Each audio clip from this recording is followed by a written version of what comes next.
Most people will never say it out loud. They'll talk around it. They'll mention being busy, being selective, being someone who values quality over quantity. They'll describe themselves as independent, as someone who doesn't really need a big social circle, as someone who prefers their own company. And all of those things might even be true in part. But underneath those explanations for a certain kind of person, there is something quieter and more precise. A recognition that has probably been there for years, sitting just below the level of words. The recognition that friendship, the easy, natural, uncomplicated kind that other people seem to fall into without thinking, has always felt slightly out of reach. Not because you haven't tried, not because you don't want it, but because something in the process of getting there and staying there has never quite worked the way it seems to work for everyone else. And if you've ever sat with that recognition in private, trying to figure out what it means about you, this is for you. What society tends to do with people who have few or no close friends is reach quickly for an explanation that doubles as a verdict. They're antisocial. They're difficult. They're too negative, too needy, too cold, too strange. Or the gentler version, they just haven't found their people yet, as though the right crowd is simply a matter of showing up to enough events, as though the problem is logistical rather than something more layered. What almost never gets said, what tends not to appear in the conversation at all, is that the absence of close friendship is often not a character verdict. It is a history, a set of experiences that the nervous system absorbed and responded to over time in ways that were completely rational given what it learned. The person with few friends is not, in most cases, someone who failed at connection.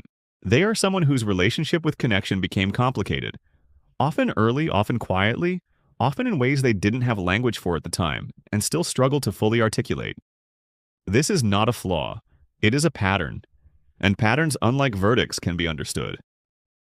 The psychology of adult friendlessness, which is far more common than social media would ever lead anyone to believe, is something that rarely gets examined with the seriousness it deserves. What research in social psychology and attachment theory consistently finds is that the adult capacity for friendship is not a factory setting. It is not a default that simply activates in the presence of other people. It is a learned capacity built through early relational experience, shaped by what those early experiences taught the nervous system about what connection is, what it costs, and whether it is safe. Attachment researchers, building on decades of work that began with John Bowlby and Mary Ainsworth, have documented how the relational patterns established in the earliest years of life, primarily with caregivers but also with early peers, create internal working models of relationship. These are not conscious beliefs. They are pre-verbal, embodied templates. Expectations about whether reaching toward another person will be met with warmth or withdrawal, consistency or unpredictability, acceptance or judgment. For people who grew up with secure, consistent early attachment, who learned through experience that reaching toward another person is generally safe, adult friendship tends to feel relatively accessible. Not without effort, not without awkwardness, but accessible. The nervous system approaches connection with a baseline assumption that it is available and survivable. For people whose early relational experience was less consistent, where connection was accompanied by unpredictability, where closeness preceded loss or disappointment, where vulnerability was met with criticism or indifference, the nervous system learns something different. It learns that connection is not a safe baseline. It is a risk. And risks, the nervous system believes, should be carefully managed. Think about what this looks like in practice, across a childhood, and then an adolescence, and then an adult life. The child who learned early that closeness could be withdrawn, whose friendships were unstable, whose social environment was unkind, who moved between schools or homes or social groups, often enough that investing in connection started to feel like a setup for loss, grows into an adult who approaches the early stages of friendship with a kind of careful distance. Not because they don't want to be close, because they learned that close tends to precede gone. The child who was different in ways that made belonging difficult, who didn't share the interests or the energy or the social fluency of the peer group around them, grows into an adult who carries a quiet, persistent sense of being slightly misaligned with the social world. Not quite on the right frequency, present in rooms but not fully of them. The child who was hurt by someone they trusted, betrayed, humiliated, abandoned by a friend at an age when that kind of thing lands with full force, grows into an adult who holds people at a distance that feels like preference but functions like protection. The distance isn't chosen so much as maintained automatically by a nervous system that remembers what happened the last time it didn't maintain it. In each case, the pattern that produces adult friendlessness is not a character deficiency. It is a nervous system doing what nervous systems do, applying the logic of past experience to present situations, even when those situations are different, even when the person is no longer the child who needed that protection. It is worth pausing to say this directly, because it matters. There are people in the world who have large, easy social networks and who feel deeply known by the people in them. There are people who have large networks and feel entirely alone within them. There are people with one or two close friendships that function as the primary source of belonging in their lives.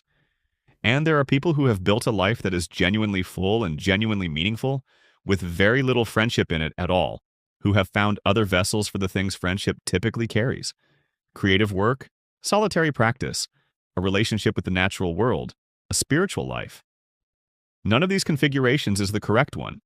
The research on well-being and social connection is more nuanced than the popular version of it suggests.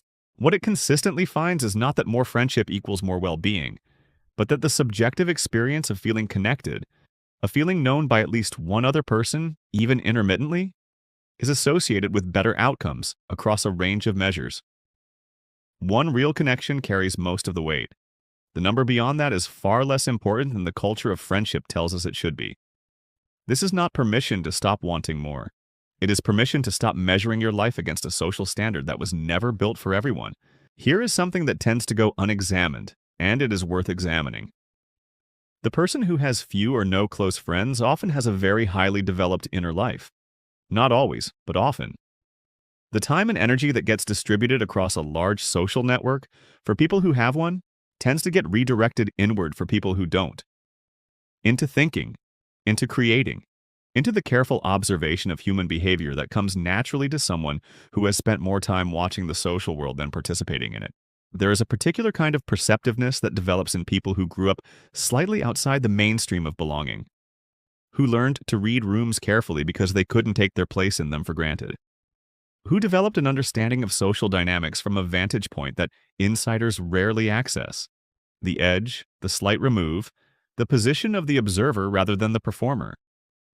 This is a real thing that the person who has always belonged easily tends not to have in the same way.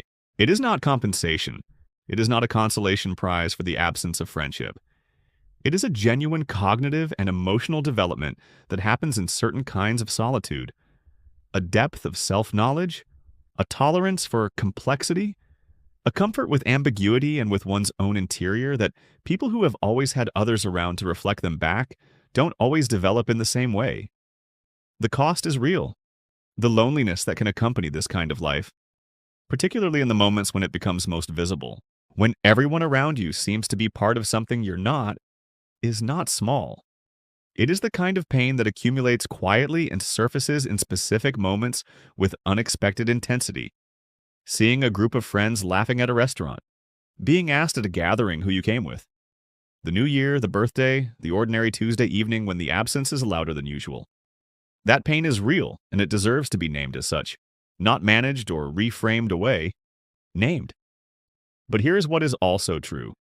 The absence of friendship for most of the people who experience it is not permanent. It is not a sealed verdict about what their social life will always look like. It is a current condition shaped by history, by nervous system patterning, by circumstances that accumulated over time and can, with the right understanding, begin to shift.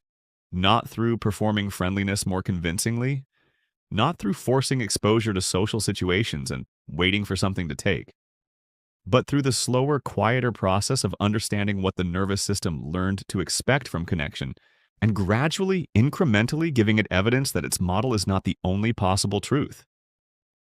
This tends to happen less in groups and more in single relationships. One person found in one context where something genuine passes between you before either of you has decided whether to allow it. The nervous system, even a well-defended one, tends to recognize that signal when it arrives. The question is whether, in that moment, it is allowed to respond, or whether the old protection activates before the connection can form. Learning to notice that moment and to stay in it slightly longer than feels comfortable is not a social skill. It is something closer to courage. The specific courage of a person who has good reasons to keep their distance, choosing, carefully and deliberately not to. You're not broken for having arrived at adulthood with fewer close friendships than the world seems to think you should have. You're not fundamentally unlovable, fundamentally difficult, fundamentally too much or not enough. You are someone whose history with connection is complicated, whose nervous system learned things about closeness that made a lot of sense at the time, that protected you in ways that mattered, and that have simply not yet been updated to reflect who you are now and what you are now capable of. The friendlessness, the aloneness, the sense of being slightly outside the warm circle that others seem to inhabit without effort, is not the final word on your social life. It is a chapter, one that makes more sense than you've probably been told and one that does not have to be the last.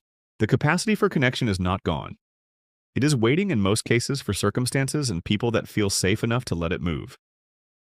If this touched something specific, if it named something you've been carrying without quite having the words for it, there's a thread here that connects to other things. The same patterns that shape adult friendship tend to shape something else too. The relationship a person has with their own needs, and whether those needs feel like something it's safe to have at all. If you're curious about where that goes, it leads somewhere worth following.